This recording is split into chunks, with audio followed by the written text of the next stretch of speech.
This is the politics of everything, and I'm your host, Amber Daines. Welcome to the podcast where we want to discuss the politics of everything, from money to motherhood, nutrition to narcissism, startups to secularism, the environment to equality, and much more. Our guests are experts in their field or topic of choice, even if you've not yet heard their name. This is a bipartisan podcast, so while we love exploring varied views and get a buzz from a healthy debate, by no means is this a one-sided forum for any one political view. So please listen up and enjoy the politics of everything. Happiness is the number one goal many people the world over strive for. However, very few obtain it in its truest sense. It seems at the heart of it, we all know that no amount of accolades, money, toys, or lovers will be that final fix to help us be happy. My podcast guest today is Alex Dawson, who co-founded a company called Positive Scenario and has become Australia's only accredited trainer of the Happiness Advantage Orange Frog Workshop program. He works with business leaders and groups all over the planet, teaching them the fundamentals of how we can all get our happy on. Welcome, Alex. Thank you, Amber. Good to be with you today. So at the simplest level, how can we define what it means to be happy? It's a great question, and there are many, many different ways to define happiness, believe it or not. The ones that we tend to use include one from Sean Achor himself in his book, The Happiness Advantage, where he refers to happiness as the sense of joy we feel in striving to fulfill our potential. And that covers all sorts of bases in terms of the research on happiness. But at an even simpler level, we can define it really as happiness being a combination of that sense of fulfillment, that sense of purpose and meaning, something greater than ourselves, and positive emotional experiences. So that's really, for me, the simplest definition of happiness. We have sense of meaning and purpose in our life, and we're experiencing positive emotions.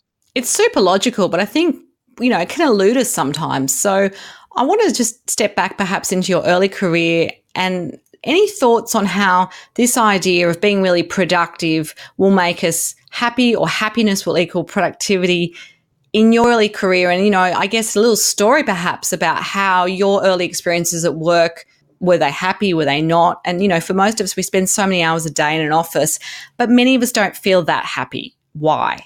Yeah, the interesting thing here is the realization that the research is showing is that happiness doesn't come out of success. It's not a case of working hard to be successful and that will make you happy. In actual fact, it's happiness that fuels success.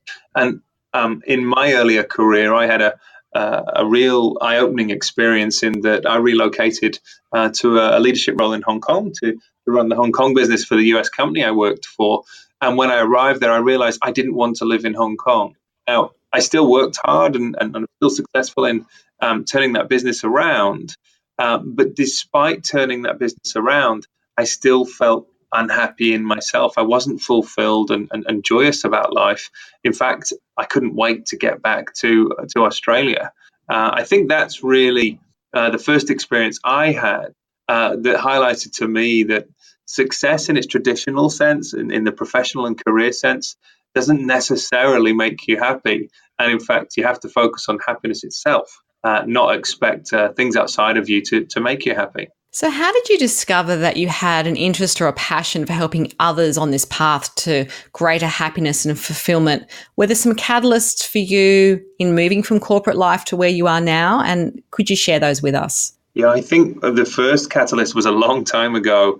And as I say that, I realized it was some 12 or 13 years ago when I took on my first sales leadership role and was guided by a coach and mentor at the time that your team doesn't work for you, you work for them. And it was a real eye-opening moment for me in that what I found as a result of following that path and being service-based leader, serving my team, was that my sense of fulfillment and happiness came from seeing them being successful, helping guide and coach them in their own success. Meant that I felt happier and more fulfilled. It wasn't about the sales numbers we delivered. It wasn't about where we were on our rankings in the company, albeit that they were good.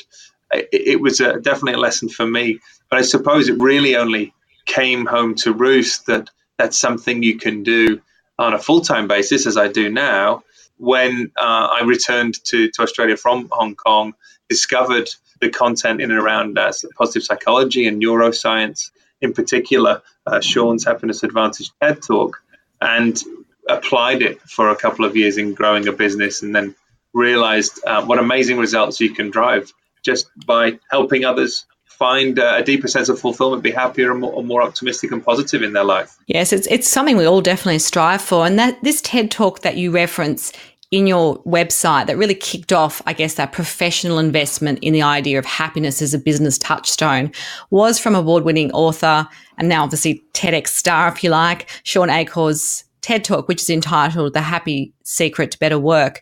What did that teach you about how you can maybe make Australian and maybe other workplaces happier and more productive? And generally speaking, what's the missing link you find when you go into places that might not be happy? It's a great question. That missing link piece, Amber, is strange because it's almost like when you're speaking to senior executives and you say to them that happy people are more productive, there's no real aha moment. I think that innately we all know that we do our best work and we perform best in whatever we're doing when we're happy and in a positive emotional state. So that's not a surprise for most people. But I think the missing link often comes from two, what I would consider myths, really. One is this ancient myth that there's a maximum level of happiness at work above which you can't possibly be working hard enough. I don't know if you've ever experienced that, but I know what you're talking about. Very much so.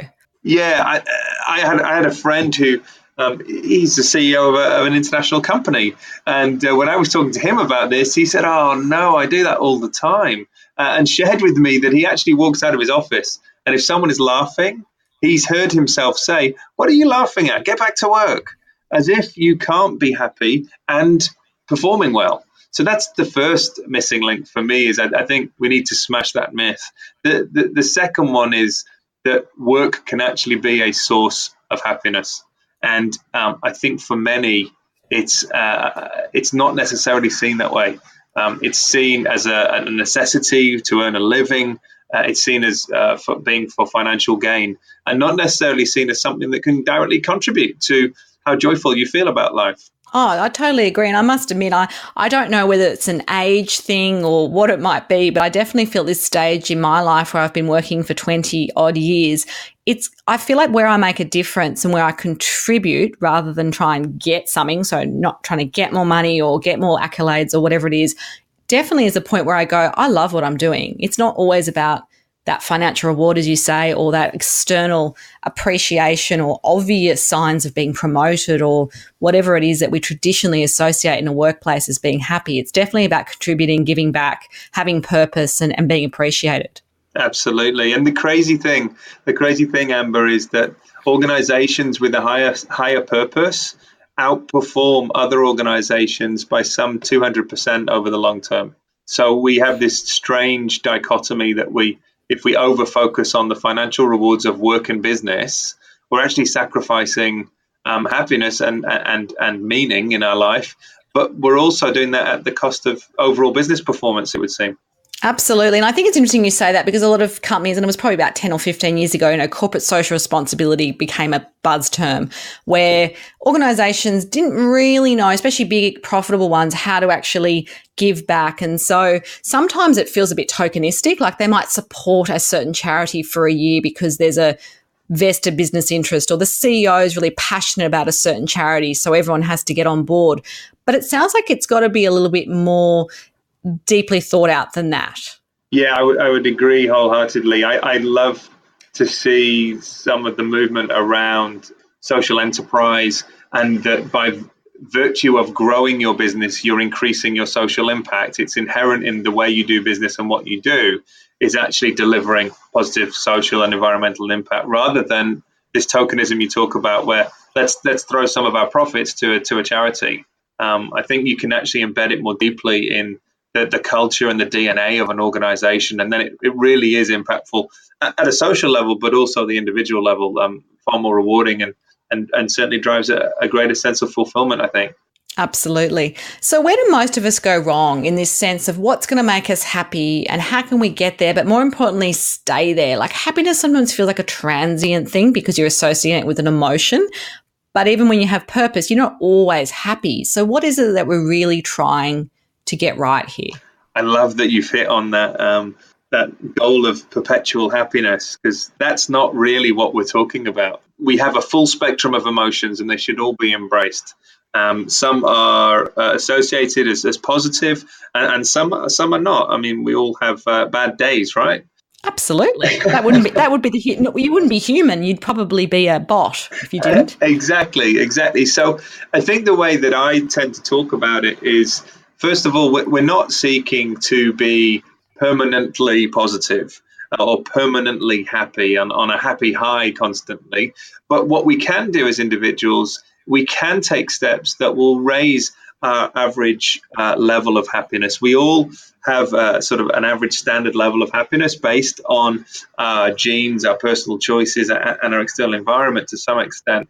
And what people can do is move up the scale in terms of where their emotions oscillate around. So that midpoint that they oscillate around can be pushed higher. So first mistake I think that we make is thinking that happiness is a constant state of being. It's not. It's about being on average more positive, more optimistic, and feeling better. The second mistake I think we make, we've already touched on, and that is we look to our external environment to drive our happiness. And research shows that's only 10% of our happiness. Interestingly, the other another 40% is from personal choice. It's how optimistic we are, deep social connections, how socially connected we are, and our ability to see challenge and stress as a positive challenge rather than a negative challenge. That's where our opportunity is in that 40%, because it's really about personal choice.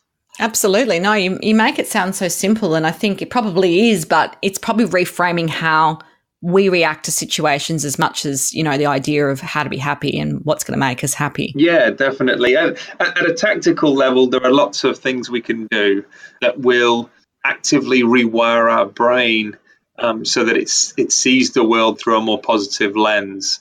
And those are the things that at an individual level we can do. And they're not complicated. I think they just seem almost too simple. And I'm sure you've heard of all of this hoo-ha out there at the moment about gratitude and how powerful gratitude is, and just journaling things you're grateful for can change your outlook on life. Underneath that is an incredible process that is actually your brain rewiring itself, because you're making a conscious effort to find things in life that you're grateful for. So as simple as it sounds, the process itself is quite complex. The brain is building new circuits. Yeah, absolutely. Like anything, I guess it's like, in the simplest way, it's a habit, right? So the more you do it, the more natural it becomes, the more real it becomes for you as well. And I can imagine, in the beginning, it's like, oh, I have to say 3 things I'm grateful for every day, or keep a gratitude journal, as you say. But I can see the advantage of it. It definitely makes sense. It's probably like the first time you do some exercise after a long break. It's awful and painful and annoying, and you can't see the point, but you should do it. So I think if we can kind of get some homework from you, that's probably the one thing we should all be doing. And we could do it very easily. It's not very time consuming either. It's only going to take us a few minutes at the end of every day to really reflect and work out what we're grateful for and actually articulate that. Yeah, exactly. These are not neither complex nor time-consuming things. It's a few minutes a day, done regularly and frequently, and turning it, as you say, into a habit. There are positive habits. There are negative habits. There are habits in the workplace. We tend to think of them as work routines and work processes, the ways things just get done at work. And you can change those work routines so that they become corporate habits that support positivity, just like you can change your personal routines. And that's really what we spend time doing with organizations, helping them understand how do we create positive corporate habits. So I'm glad you mentioned the habits piece, because that's at the bottom of all of this, ability to impact our happiness. Absolutely. So what kinds of work do you really do in corporate Australia? I don't expect you to share all your client names or any of your deep, dark secrets, but just some ideas of, I guess you go into workplaces, and I'm just picturing, I don't know, a Big Four bank, for example, and a lot of places that are associated with making money and maybe not prioritizing that traditional sense of purpose, if you like, and happiness and well-being. How do you educate them without maybe preaching to them? I mean, how do you go about it? So the traditional format we use is no different to a lot of training programs. It's a 2-day workshop that we put their people through, and in that workshop, the one thing that is different is the level of experience that workshop consists of. So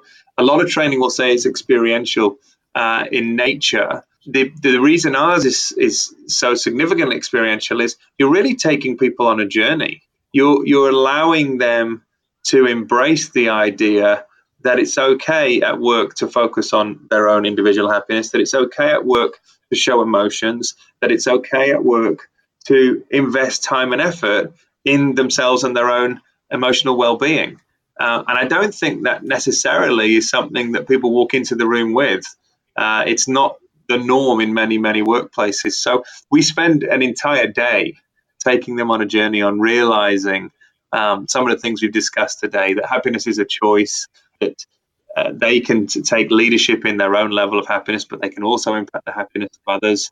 And happiness is an advantage. It is actually going to improve performance for them and the broader team.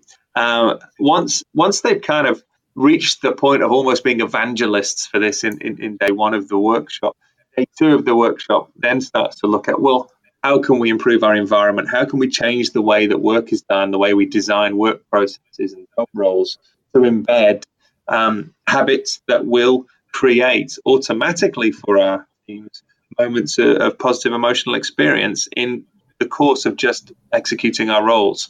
So yeah, without going on too much, it's a 2-day experience that people realize that happiness is a choice and an advantage, and we show them how they can create workplaces which automatically give people positive emotional moments throughout their working day. So is there some sort of proof, and you did touch on it earlier, that the happy workforce is able to perform better and drive productivity and perhaps, less absenteeism, or those sort of health litmus test, if you like. But what's the sort of evidence that you go to when you talk about the proof? Because I can imagine some of these organizations are like, okay, this sounds great, but what is it really going to do? Yeah, absolutely. Without the data, people aren't really interested these days in anything, even if it feels intuitively right. So we rely heavily on a lot of research from that positive psychology domain over the last 20 or so years. And the types of studies that we can show or demonstrate the benefits from include things like, on average, salespeople who are positive rather than neutral or negative are 37% more successful than their neutral or negative peers. And the research behind that data has been borne out in multiple companies worldwide. In one example, this one kind of amazes me. The organization out of the US called MetLife Insurance Company, this is a published study and piece of work that they did. They narrowed down to one thing, and that was a person's explanatory style. And you can either have what's called an optimistic explanatory style or a pessimistic explanatory style. People with an optimistic explanatory style describe challenges as temporary and local. They're small and can be fixed. And people with a pessimistic explanatory style describe them as global and permanent. They're big and they can't be resolved. When they identified that those with an optimistic explanatory style in their company were outselling those with a pessimistic explanatory style by over 30%, they changed their entire recruitment process to focus solely on optimistic explanatory style as the priority screening for new salespeople. Those new salespeople who came on board managed to increase their market share by 50%, and what's more, were outselling the previous salespeople by almost 80%. So there's some great real That's world incredible. research. There's the hardcore evidence for the doubters out there. Yes, absolutely. And there's many more. Absolutely. Great to hear that. I mean, I think that's what people want at the end of the day. And I think it's all well and good, but yeah, we always want the statistics. I'm going to change tack a little bit. Who have been sort of some special mentors in your life? And they can be well-known people, or it could be people in your family or your past work life. And is there one or two of them that you want to name? And what have they taught you about success and life, as well as happiness? Big. You saved the big questions to the end, right, Amber? These are the big questions. This is the meaning of life questions. Absolutely. So I mentioned a professional mentor coach guide who I was fortunate enough to work for many years ago, who took me under his wing and gave me my first shot at leadership and management. And he was the guy who said, you work for them, they don't work for you. And that was hugely inspiring for me and a big turning point, as I already said. So yeah, in terms of naming, his name's Warren Anderson, and he still works for the company I used to work for. And I gained a great deal in learning from him. I think the other one is actually my father. And I thought about this in preparation for our conversation today. And it struck me that the reason it's my father, first of all, I watched him go on a personal journey of changing the way he related to the world, and that made him a lot more fulfilled and happier in terms of how he approached things. But also he inspires me in many ways in what he does. But in particular, one quote comes to mind for me because he inspires me in what I do now. And it's a really simple statement, but it really stuck with me. And that is that the best form of professional development is personal development. And that really resonated with me, that no matter what else you do in life, whether it's learning new skills, gaining new knowledge, in actual fact, working on yourself is the best contribution you can make to the world. So I'd probably say my dad in that sense is the biggest source of inspiration for me these days. Fantastic. Finally, to wrap up, what are your top 3 tried and true tips for anyone embracing the politics of happiness? And you have given us a lot here, but if you could give 3 quick things that people could do today or the next few days, what would they be? So I'm going to be cheeky and give you 4 if that's okay, Amber. Oh, okay. There you go. You get an extra one. One is, if you think it's for you, explore meditation. Meditation has got huge benefits for your mental and emotional well-being. It's a journey I've been on that I've benefited from, which is probably why I'm such an advocate. But it's certainly something we advocate in our programs, and it doesn't need to be, the deep standard Buddhist go away and become a monk type meditation. Quite simply, you can be closing your eyes for 2 minutes a day and focusing on your own breathing, just to give yourself that headspace. The second one is conscious acts of kindness. Or random acts of kindness. We prefer conscious because we like to think of them as deliberate rather than random. And doing things for others is huge for your own well-being and psychological fulfillment. The next one is journaling positive experiences. You can journal gratitudes, but you can also just relive in your mind as you write it down a positive experience each day. And that also teaches our brain and rewires our brain to see the positives in our daily life. Have I given 3 or 4 so far? I feel like there's another one. Exercise. And I thought there was one missing. Oh, yes. And this has been well documented, and everyone knows exercise is good for them. But again, you don't have to go out on a limb here and sign up for CrossFit. 15 minutes a day, the research says, 15 minutes a day of aerobic exercise. It could just simply be getting off the train to stop early and walking to work, or taking a walking meeting whilst you're in the middle of your day, or even just going for a walk at lunchtime. 15 minutes a day can certainly elevate your level of positivity, happiness, optimism, and resilience. Perfect. Well, it's been a pleasure to chat with you today. If you do want to connect further with Alex Dawson, there will be some contact details on our show notes. You've been listening to The Politics of Everything. I'm Amber Daines. Thanks for listening today. If you've enjoyed The Politics of Everything, we thrive on feedback. So please add a short review and share the podcast with your network and your friends and family. I'm also always on the hunt for fabulous new guests, so if you've got a view to share and an idea how to get our listeners excited, please email me at amber@bespokecoms, that's BESPOKECOMMS.com.au, and we'll be sure to get back to you. Until next time.